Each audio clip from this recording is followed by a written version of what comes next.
Hi, my name is Pat, and this is my channel, Book Chat with Pat, and I'm glad that you're here. Today I'm going to be doing my weekly wrap-up for the week ending December 14th. First, I'd like to talk about a few very special things that I received in the mail this week. From my very good friend Gavin at Genre Books, I received The Night is Darkening Round Me by Emily Bronte. This is part of the Penguin Little Black Classics series, and it says on the back of this book that this book contains Bronte's most passionate, powerful poems on death, nature's beauty, and the passage of time. Gavin traveled recently on a holiday. He visited the Bronte Parsonage Museum, and the book is stamped with that in the opening. Very, very lovely little book. I love all of the Brontes, and Emily Bronte is the first one that I discovered when I read Wuthering Heights in high school. And I regard it as one of the most important books in my development as a reader. So this was just a really, really wonderful, very, very special gift from Gavin. I'm going to put a link to his channel in my notes below. If you don't know Gavin, please check out his channel. He has a wonderful channel, and he's just simply brilliant, and he's really funny also. So please check him out. And I just want to express my sincere gratitude, Gavin, for this lovely book, for your channel, and for our friendship. Additionally, I received a couple of books from my friend Troy Tradup. If you follow Troy, you know that for the past couple of months, he's been reading poetry from his new poetry collection, which was just published. And that is This Unexpected Time, a memoir in poems.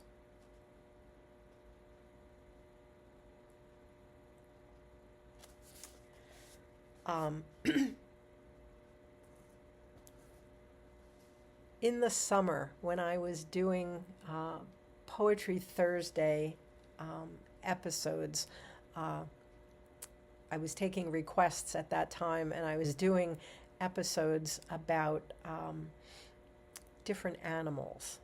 I had first received a request for poems about cats, and I did a video about cats, poems about cats, and then I did one about poems about dogs.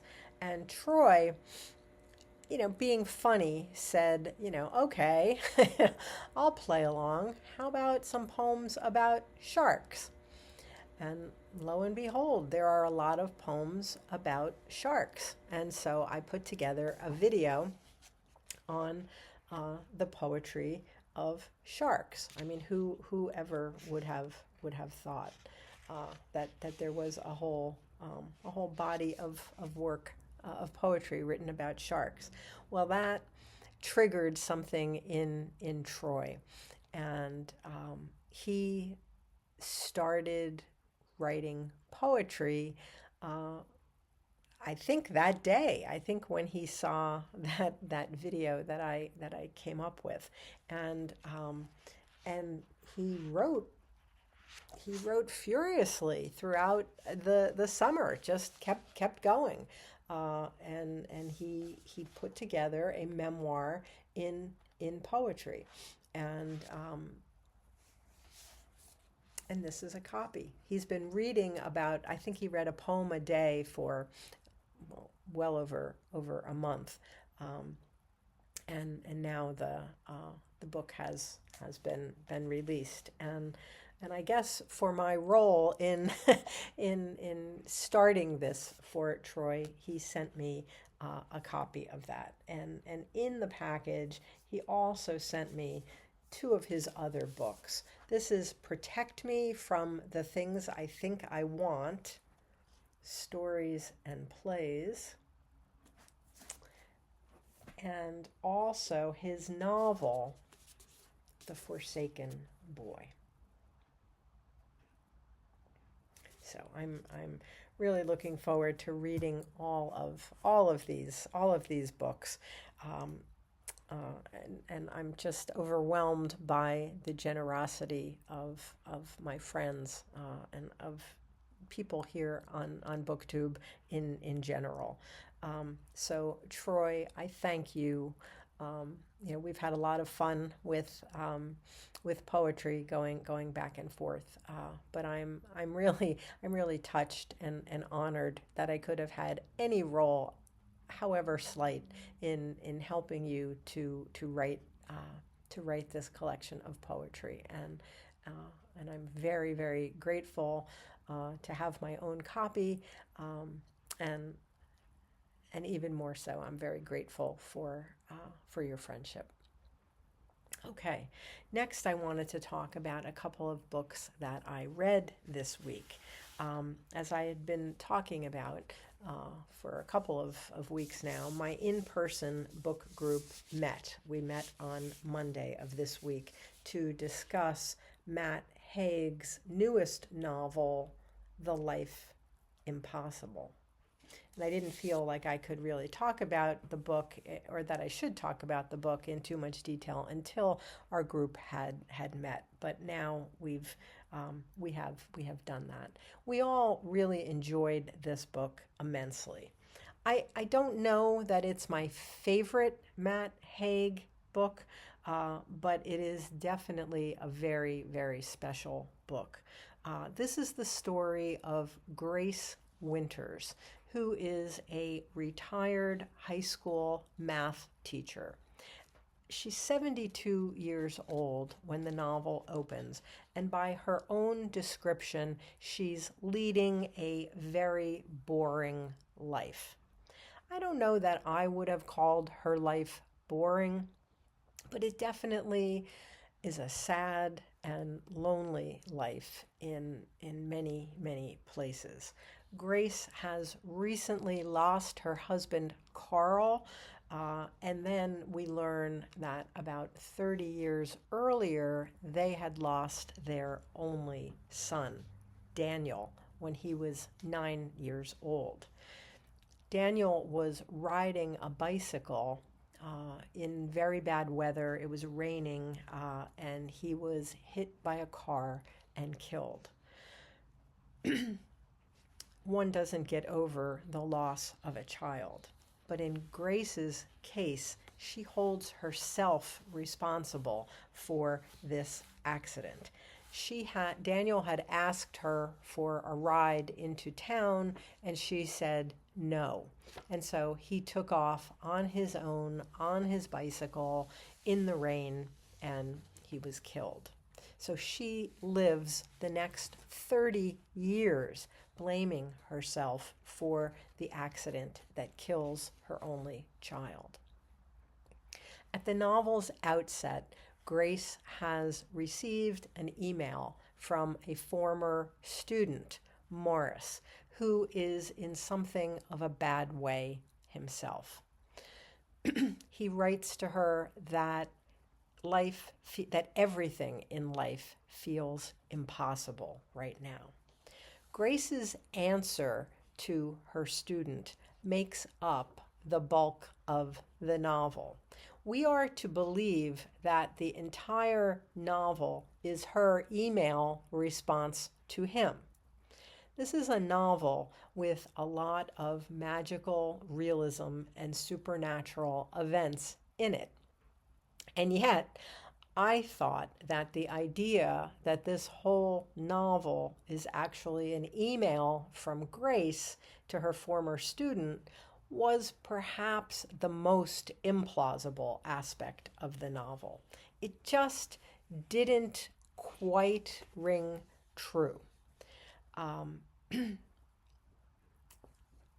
It goes on for over 300 pages, so that didn't quite feel authentic, that this would be an email response to her student. But other than that, other than that part, I thought that it was a really, really beautiful story. Grace receives word that a friend, sort of a friend, really more a casual acquaintance, has died and left her some property. The friend or acquaintance is Christina Papadakis, and she owned a home on the Mediterranean island of Ibiza, off the coast of Spain. Grace and Christina had taught together decades ago, something like 40 years earlier. They weren't really good friends, but one year, Grace invited Christina to spend Christmas Day with her. I think this was back in 1979, when Christina was all alone and had nobody with whom to spend the holiday. Well, Christina never forgot this act of kindness that Grace showed her. Christina went away shortly after that holiday, and Grace did not keep in touch with her. So now it's many, many decades later, and Christina is believed to have died. She's believed to have been lost at sea. She left word that her home should be given to this friend from long ago who showed this act of kindness to her. Now, Grace is a person who, by her own description, is not somebody who seeks out adventure in any way, shape, or form. And yet, she decides to get on a plane and go to this island. This is totally, totally out of character for her, from what we know about her life. But she decides, basically, that she has nothing to lose, and that there is nothing really holding her in England anymore. This is where the novel really becomes one about second chances. And it's a really lovely story.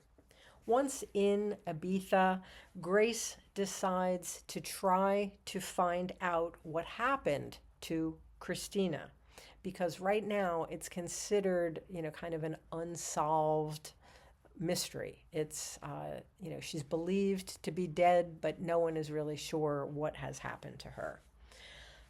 Grace makes the acquaintance of a man named Alberto Ribas, who knew Christina very, very well. And it's through a bunch of really wild adventures with this Alberto, who is a man that Grace at first doesn't like at all, and in fact, someone that she fears. But over time, she comes to have a friendship with him. And through their adventures, she discovers what really happened to Christina and why Christina has left her house to her in the first place.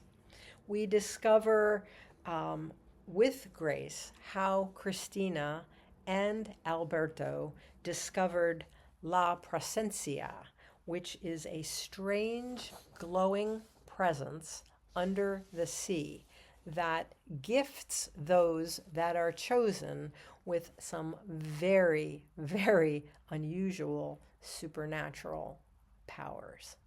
I'm not going to say too much more about the plot because I don't want to spoil the novel for anyone who is planning to read it.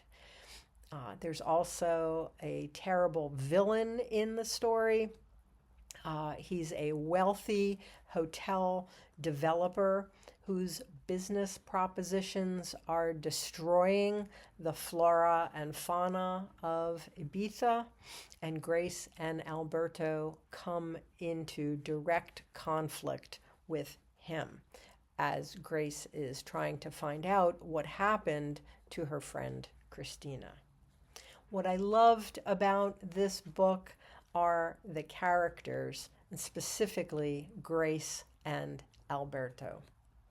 It is rare today to find novels that depict the lives of characters in their 70s, and probably even more rare to see those characters embracing life's possibilities, including the possibility of a whole new lease on life, even late in life. I was also profoundly moved by how the novel dealt with the theme of loss, and especially the loss of a child. I found this to be a very uplifting story with some supernatural elements, and they're really engaging.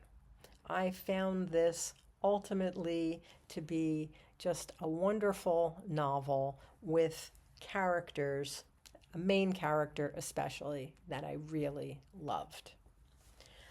Our Pineiro Project group finished our discussion this week of Time of the Flies. This is Claudia Pineiro's newest book to have been translated into English. And it is a sequel to a much earlier novel, All Yours. We read that first as part of the Pineiro Project. Our main character, Inez, is also the main character in All Yours. Time of the Flies takes place 15 years after the action of All Yours. Our main character, Inez, has just gotten out of prison for something that she did in All Yours. She's now, 15 years later, completely estranged from her daughter. Her daughter is mostly referred to as Lali in the first book, but now, as an adult in the second book, she is referred to as Lara. That's her real name. She was, in the earlier book, a teenager whose accidental pregnancy by a boyfriend who deserts her is kept a complete and total secret. Her parents are so wrapped up in their own drama that they never even knew she was pregnant. Now, 15 years later, we meet Lara, who has somehow overcome the most incredible obstacles of her youth. She's now happily married to a truly wonderful and decent man who has totally accepted her daughter, and they have a new baby, a son, in this novel as well. Laura is also a very beloved member of the staff. She's a counselor in a local high school. Everyone loves her, everything about her life since the terrible events of the first novel, everything about her life seems to have just come together, and she's a character who has shown the most extraordinary kind of resilience. Inez, now out of prison, has no contact with her daughter. She works in a business that she creates herself. It's a business in pest control.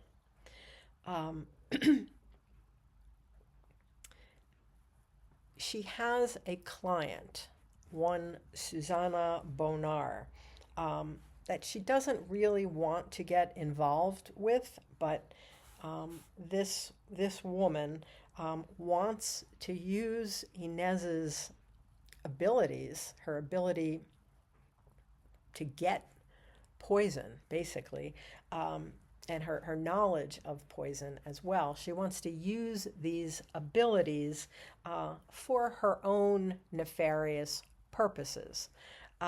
Inez doesn't really want to be involved with this woman at all, and she certainly doesn't want to be involved in criminal activity anymore.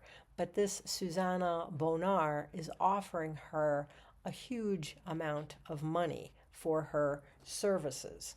And Inez has a dear friend who she's also in business with, Manka, who is someone who has also just recently gotten out of prison. She's an ex-con as well, and she needs very expensive medical care, and she doesn't have the money for it.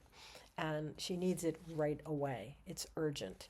And so that's what motivates Inez to get involved in this, terrible situation. Without saying too much about the plot, it becomes apparent early on in the novel that this woman, Susanna Bonar, who wants the poison, is also connected in a most unusual way to Inez's estranged daughter, Laura. This novel, like most of Pinero's novels, is billed as a crime thriller. But it's also a novel primarily about relationships. And in this case, about relationships among women and about the complex issues involved in motherhood. Running throughout the novel are chapters in which a group of women contemplate the issues that the characters are facing and issues that women in general face. These chapters always begin with a quotation from Euripides' ancient Greek play Medea. Our group also read or reread Medea to see how that ancient tragedy of the lengths to which a scorned woman would go for revenge, how that play informed Pinero's book. We had an incredible ongoing discussion of the novel, how it relates to the earlier novel, and how it relates to Euripides' play as well. We're discussing all of these things in a Voxer group. This last week was one of the most engaging and enlightening discussions I think I've had since joining BookTube. I couldn't stop thinking about this book, especially in light of the earlier book, All Yours, and in light of Medea. Now we are finished with our discussion of that, and we have moved on to Claudia Pinero's Thursday Night Widows. We'll start talking about this next week. We started reading it this week, and our discussion of Thursday Night Widows will continue throughout the rest of the month of December.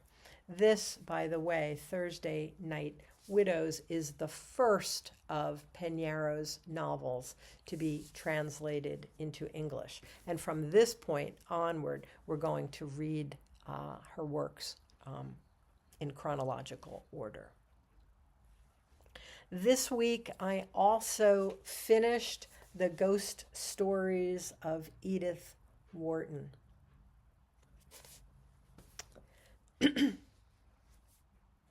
I read these stories as part of a reading event created by Vin at Revenant Reads, called The Ghosts of Christmas Past, Resurrecting a Tradition, a ghost story reading event. I will put all of the hosts of this event in the notes below. I talked in my video last week when I had actually just started the Edith Wharton ghost stories. I talked about how Edith Wharton seemed to have overcome her own morbid fear of ghost stories, one that she had had since she was very young, when she was horrified by a story that someone had given her. And she felt that it actually caused her relapse she had been suffering from typhoid fever, and she was recovering when she read this story that horrified her, and she blamed her relapse on having read this ghost story, and that created this horrific fear in her of anything to do with ghosts or ghost stories. She seemed to have worked out her fear of ghosts and ghost stories by writing her own batch of ghost stories. Many of the stories in this collection, many of them deal with similar themes. I mean, beyond the fact that they're all ghost stories, they seem to often be about someone who is confined in some way, often in grand, old, dusty manors that hold lots of secrets. She returns over and over again to the idea of her protagonists being confined in some way. She revisits this idea of confinement, entrapment, and isolation in many of these stories. Some scholars suggest that Edith Wharton was continuing to work through other issues of her own in writing these stories. Not just her fear of ghosts and ghost stories, but perhaps her own fear of being trapped, perhaps being trapped, feeling trapped in a failing marriage. And some of the later stories perhaps reflect her own fears or concerns about her own future death. This whole collection has been a really great find. Some of the best stories in the collection, in my opinion, are Afterwards, Pomegranate Seed, and All Souls. This last one being one of the last stories that she wrote in her life. I have always thought of Edith Wharton as a writer of great, sprawling social novels. These ghost stories are very different from her novels like House of Mirth and The Age of Innocence. But they most definitely fulfill her own criteria for a successful ghost story. She said, and I quote, "If it sends a cold shiver down one's spine, it has done its job and done it well." She has done this job. She has done this very, very well.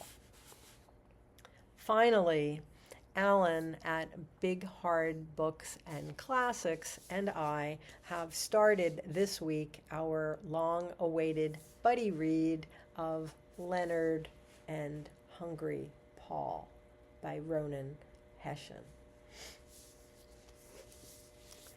This is the story of a friendship between two rather unusual young men in their 30s who lead very quiet, even simple lives.